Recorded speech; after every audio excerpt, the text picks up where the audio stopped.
Have you ever pondered what motivated Alexander the Great, a conqueror with an undefeated streak, to venture into India, a terrain unknown and mysterious to him?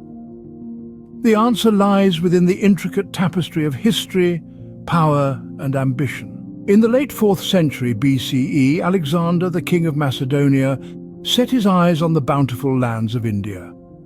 His decision came from a deep-seated curiosity, an insatiable thirst for conquest, and the allure of the stories he had heard about India's riches since childhood.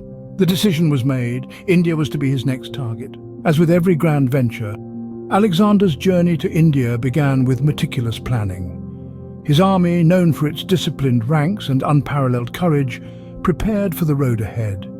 Their spirits were high, their resolve unshaken.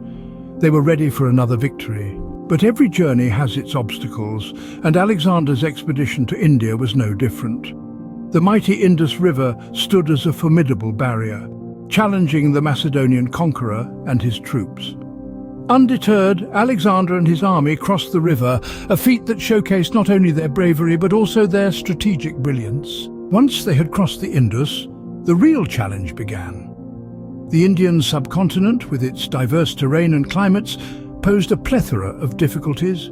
The scorching heat of the Thar Desert, the dense forests teeming with unknown creatures, and the monsoons, unlike anything the Macedonians had ever experienced, tested their mettle. One of the greatest challenges, however, was not the terrain or the climate, but the fierce resistance from the Indian kingdoms. These kingdoms, though divided, stood united against the foreign invader.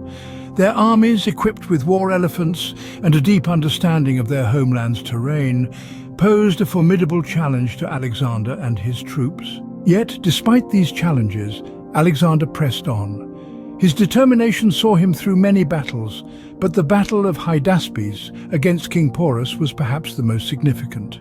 Alexander's army, while victorious against King Porus, lost an estimated 10,000 soldiers. It was a massive loss, considering that the other Indian kingdoms each fielded more than 500,000 soldiers. Alexander's army was afraid of advancing further, for fear of confronting the Nanda Empire and its armies that consisted of thousands of war elephants and more than 500,000 soldiers, and refused to move forward. It was a battle that tested Alexander's military genius like never before, and marked the furthest extent of his Indian campaign. In the end, the reality of India was far from Alexander's childhood imaginations.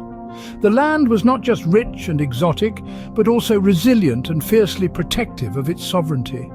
Alexander's army refused to advance further for fear of confronting the mighty Nanda Empire and its armies that consisted of thousands of war elephants. The challenges were numerous, the battles hard fought, and the victory, unlike his previous conquests, was not absolute, and came at a massive cost in life. To conclude, Alexander the Great's venture into India was a journey of ambition, shock, and reality checks. His decision to invade India was driven by curiosity and the desire for conquest. Yet the challenges he faced, from crossing the Indus River to combating the Indian kingdoms, revealed the true complexity and resilience of the Indian subcontinent. Alexander knew he could not subdue the land and its fierce people.